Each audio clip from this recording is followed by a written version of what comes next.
नमस्कार, मैं हूं आपके साथ मयंक। आज 28 तारीख है, जंग का 29वां दिन और पिछले 24 घंटों के अंदर भयंकर जंग जारी है। दोनों तरफ से, ईरान की तरफ से भी और इजराइल और अमेरिका दोनों की तरफ से जबरदस्त हमले हो रहे हैं और शायद ऐसा लग रहा है कि अब जंग उस मोड़ पर पहुंच रही है जहां से कुछ बेहद भयानक परिणाम देखने को मिल सकते हैं। देखिए, बीती रात ईरान के ऊपर बड़े हमले हुए। डोनाल्ड ट्रंप ने कहा था कि 10 दिन तक कोई हमले नहीं होंगे, लेकिन मैंने आपको पहले ही कहा था होगा उसका उल्टा। और बीती रात ईरान के कई ऐसे ठिकानों पर हमले किए गए जिनका जंग से कोई लेना देना नहीं है। आपने देखा होगा, ईरान की एक यूनिवर्सिटी पर हमला किया गया जिसे ईरान की आईआईटी भी कहा जाता है। वहाँ इंजीनियर्स पढ़ते हैं, वहाँ पे हॉस्टल में इंजीनियर्स थे, उनके ऊपर हमला किया गया। तेहरान के एक अस्पताल पर हमला किया गया। देखिए, ये ऐसे हमले हैं जो हमेशा याद रखे जाएंगे इतिहास में कि इससे बड़ी मानवता के खिलाफ और कोई हमले नहीं हो सकते। इसके अलावा आप देखिए, ईरान की दो स्टील फैक्ट्री पर हमले हुए, एक खुजरिस्तान में और दूसरे मुबारक जगह है, यहाँ दो स्टील फैक्ट्रीज हैं, इसके ऊपर हमले हुए। इसके अलावा जितने पोर्ट एरियाज हैं वहाँ पे लगातार बम्बार्डमेंट हो रहा है। यानी एक बार फिर साफ तौर पर यह बात साबित हो गई कि ट्रंप जो कहते हैं कतई वैसा नहीं करते। ये हमले हुए ईरान पर, लेकिन उसके बाद ईरान का जो गुस्सा देखने को मिला है पिछले 7 से 8 घंटे के अंदर, ईरान के ऊपर जो हमले लिए, ईरान ने चुन चुन कर बदला लिया है।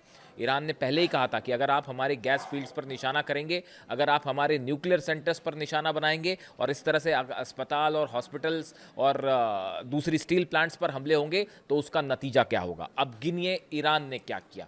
ईरान ने एक साथ 5 देशों को फिर दहला दिया है। खबरें हैं सऊदी में अमेरिकी बेस पर बड़ा हमला हुआ है और यहां पर कई अमेरिकी सैनिकों की मौत की खबर है। कई घायल बताए जा रहे हैं, लेकिन जो अंदर से रिपोर्ट्स आ रही हैं कई सैनिकों की इसमें जो है वो मौत हो गई है। प्रिंस सुल्तान एयरबेस पर सीधा ईरान की मिसाइल्स गिरी हैं। सऊदी की तरफ से कहा गया कि हमने इंटरसेप्ट किया और उससे फिर नीचे जो क्लस्टर बॉम्ब्स थे कुछ वो गिरे हैं और जो मलबा गिरा उससे नुकसान हुआ। ऐसा नहीं है, मिसाइल ने हिट किया है प्रिंस सुल्तान एयरबेस को और उसमें कई सैनिक बुरी तरह से घायल हैं और मारे जाने की भी खबर है अमेरिका के।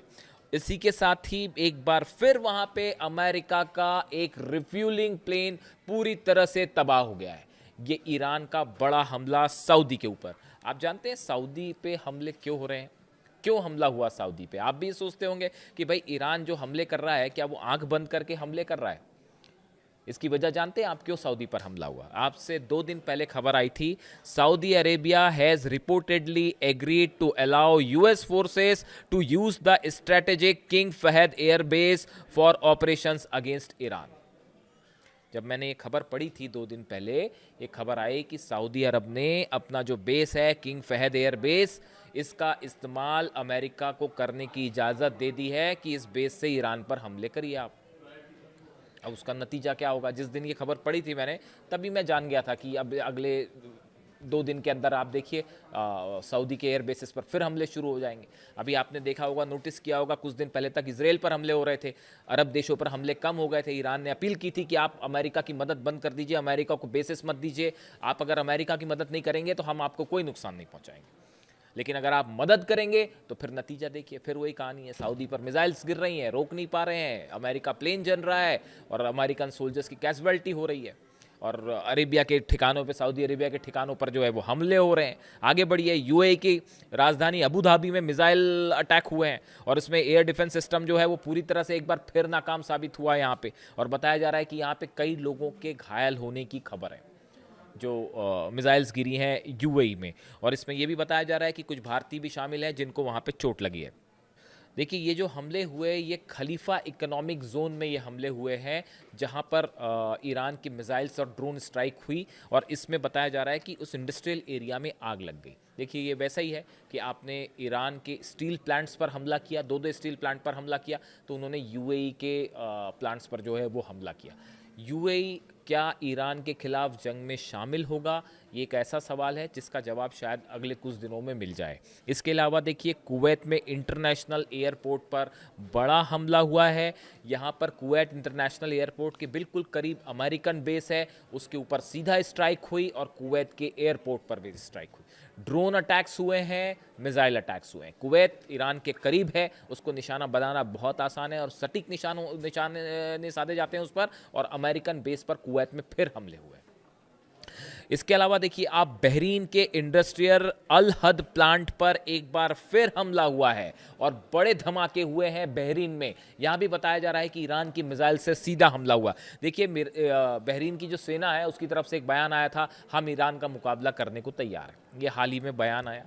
और हालांकि बहरीन की सेना बहुत छोटी है, ईरान से तो कोई तुलना ही नहीं हो सकती, लेकिन फिर भी इस तरह का बयान आया कि हम ईरान का मुकाबला करने के लिए तैयार हैं। और अब नतीजा देखिए, बहरीन पर लगातार हमले हो रहे हैं। इसी बीच एक खबर ये भी है कि बहरीन में एक लड़का जो कि शिया समुदाय से है, वो लगातार ईरान का समर्थन कर रहा था, उसकी यहाँ पर जो है टॉर्चर करके हत्या की खबरें हैं, जिससे वहाँ पे जो लोग हैं उनका गुस्सा बेहद भड़क गया अपनी ही सरकार के खिलाफ, और ईरान के समर्थन में नारेबाजी हुई है कई इलाकों में। और ये कहा जा रहा है कि अब तो बातें यहाँ तक चल रही हैं कि बहरीन में कहीं सत्ता परिवर्तन ना हो जाए, इस तरह के भी जो है वो दावे शुरू हो गए हैं। इसके अलावा आप अगर इजराइल की बात करें, तेल अवीव में कमर्शियल टावर के ऊपर सीधा मिसाइल गिरी है, उसकी तस्वीरें आई हैं। तेल अवीव के एक कमर्शियल टावर के ऊपर सीधा मिसाइल हिट हुआ है, पूरा कमर्शियल टावर तबाह हो गया। तेल अवीव में भयंकर ड्रोन स्ट्राइक हुई है, शायद सबसे बड़ी इस जंग की अब तक की बड़ी ड्रोन स्ट्राइक है। और बताया जा रहा है कि 250 से 300 ड्रोन एक साथ फायर किए गए इजराइल के ऊपर, जिन्होंने कई जगह पर जो है सीधा हिट किया है। आप तस्वीरें देख ही रहे हैं कि कई कार तबाह हो रही है, कई घरों में आग लग रही है, कई जो मोसाद से जुड़े इंस्टॉलेशन है उन पर लगातार हमले हो रहे हैं। आर्मी बेस जो है इजराइल का, उसको निशाना बनाया जा रहा है। और अब इसमें अगली खबर यह है कि हूती की भी एंट्री हो गई है। हूती ने भी बैलिस्टिक मिसाइल से इजराइल को निशाना बनाना शुरू कर दिया है, और हूती की जो मिसाइल्स हैं वो भी बरस रही हैं। हिजबुल्लाह लगातार बैलिस्टिक मिसाइल्स और ड्रोन फायर कर रहा है। हिजबुल्लाह से निपटना अपने आप में एक चुनौती हो गई है, यानी अब हूती भी हमला कर रहा है इजराइल पर, हिजबुल्लाह भी हमला कर रहा है, और ईरान जो कहर है उसका वो देखने को मिल ही रहा है। इसके अलावा देखिए एक और बड़ा डेवलपमेंट है, खबरें ज़्यादा है इसलिए हम तेज़ी से आगे बढ़ेंगे। अमेरिका ने अपना तीसरा aircraft carrier George W Bush जो है उसको भी भेज दिया ईरान के लिए। वो पहले वाले दो क्या हुए उनका पता नहीं, एक तो गोदाम में चला गया है वापस, जेरल्ड आर फोर्ड वो तबाह वाली कगार पे था, तो वो मेंटेन हो रहा है। अब्राहम लिंकन कहाँ है वो पता नहीं, आपको पता चले तो बताना मेरे को कहाँ है, मेरे को पता नहीं कहाँ है वो। और जो है ये अब ये तीसरा आ रहा है जॉर्ज डब्ल्यू बुश, अब ये क्या करेगा आके वहाँ पे, ये तो अब ट्रम्प बताएंगे कि क्या करेगा वहाँ पे आके और कैसे उसको संभाला जाएगा। ट्रिपोली ऑलरेडी है, वहाँ पहुँच चुका है ट्रिपोली, जिससे कि हॉर्मूज में एक्शन वाली बात कह रही थी। लेकिन इसी बीच जो है वो मार्को रूबियो का बड़ा बयान आया, उन्होंने कहा है कि हमें लगता है कि ज़मीन पर जाने की ज़रूरत ही नहीं पड़ेगी, हम ऊपर से ही ईरान पर बम्बार्डमेंट करेंगे। तो ये बात मैं आपको बार बार कह रहा था कि इतना आसान नहीं होगा ग्राउंड ऑपरेशन। मैंने पिछला ही वीडियो बनाया आज सुबह जो अपलोड किया था कि जो है वो 6 लाख सैनिक ईरान के वेलकम करने के लिए तैयार हैं, और जैसे ही वहाँ पे कदम रखा, अपने खार्ग आइलैंड पे रख लो या अबू मूसा पे रख लो, जहाँ भी आप नीचे उतरेंगे तो उसके बाद वापस नहीं जा पाएंगे। इस बात की तैयारी ईरान ने कर रखी है।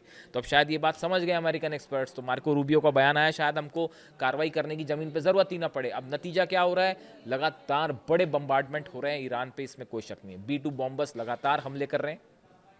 मैं पहले ही बता चुका हूं कि इसके दो मतलब हो सकते हैं।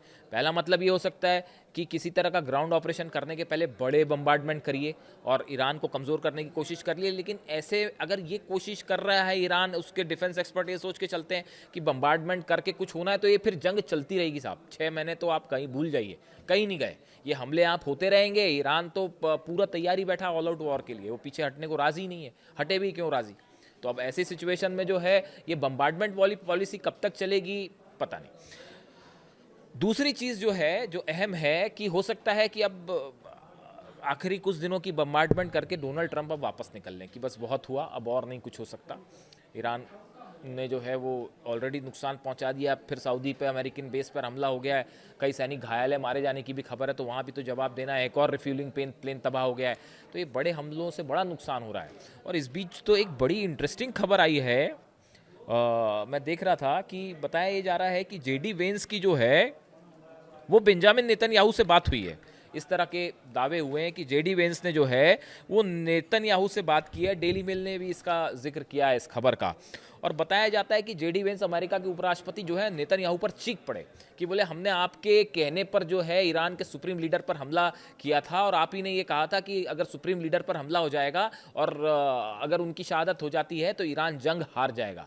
लेकिन वो हारना तो दूर है, ऐसी हालत हो गई है कि अमेरिका और जो इजराइल है वो हार की कगार पर पहुंच गए हैं और किसी को ट्रंप को जवाब देते नहीं बन रहा है अमेरिका में। अब नतीजा ये है कि जेडी वेंस गुस्साए हुए हैं नेतन्याहू के ऊपर कि अरे भाई कहाँ फंसा दिया हमको। तो ये तो हालात है, यही बता रहा है कि कोई एंट्री जंग में बिना सोचे समझे कूद गए, सुप्रीम लीडर को निशाना बनाया और उसके बाद जो अब नतीजा है वो भुगतिए। और वो और छोड़िए, वो जो ईरान की सेना है वो तो ये भी दावे कर रही है, जो नया बयान आया है ईरान के एक जनरल की तरफ से बयान आया है, उन्होंने ये कहा है कि पहले तो हम ये हमले कर रहे थे कि आंख के बदले आंख, इस पॉलिसी पे ईरान चल रहा था, लेकिन अब वो पॉलिसी ईरान ने पीछे छोड़ दी है। अब वो आंख के बदले आंख नहीं है, अब आपने एक हमला किया बदले में 10 पलटवार होंगे। मतलब एक के बदला एक पॉलिसी छोड़ दी है। अब तो आप एक हमले करिए और 5 देश पर हमला लीजिए। आपने हमारे स्टील प्लांट को नुकसान पहुंचाया, 5 देशों के स्टील प्लांट पर हमला होगा। आपने हमारे न्यूक्लियर प्लांट पर नुकसान पहुंचाया, डिमोना पर हमला होगा। मैं न्यूक्लियर वाली बात एक बार फिर से करूंगा आपको कि बहुत ही ऐसा लग रहा है कि कभी भी एक बड़ा टाइम बॉम्ब टिक टिक कर रहा है ये न्यूक्लियर वाला। और जिस तरह से ईरान के न्यूक्लियर साइट्स पर हमले हो रहे हैं उसका अंजाम क्या होगा उस पर मैं एक अलग से बात करूंगा। लेकिन फिलहाल देखिए हालात ये है, मैं ईरान के यज़्द परमाणु सेंटर की बात कर रहा हूँ। यज़्द इलाका है, वहाँ पे जो परमाणु सेंटर है उस पर हमले हुए हैं। जरा सा रेडिएशन हो उसके बाद देखिए आपकी क्या मिडिल ईस्ट का नक्शा हमेशा के लिए ख़त्म हो जाएगा। सिर्फ मिडिल ईस्ट नहीं, ना जाने कितने देश जलेंगे उस आग में। तो अब ये देखिए, ये स्थिति ये है कि मैं जिनकी बात कर रहा था कि वो कमांडर सैयद माजिद मुसावी साहब जो है उनकी बात कर रहा था, आरजीसी के एरोस्पेस के कमांडर हैं। उन्होंने कहा है कि अमेरिका इजराइल को उन्होंने सीधी चुनौती दी। उन्होंने कहा कि आपने पहले भी हमें आजमाया था, दुनिया ने फिर देखा है कि आप खुद आंख से खेल रहे हैं और बुनियादी ढांचे पर हमला कर रहे हैं। इस बार आंख के बदले आंख नहीं चलेगा, बल्कि कई ज़्यादा हमले होंगे। यानी ईरान जो है एग्रेसिव मोड में है, बेहद गुस्से में।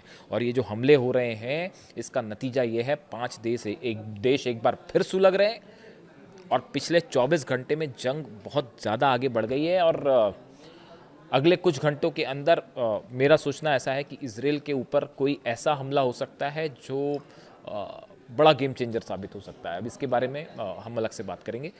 वीडियो कैसा लगा ज़रूर बताइए। Thank you so much.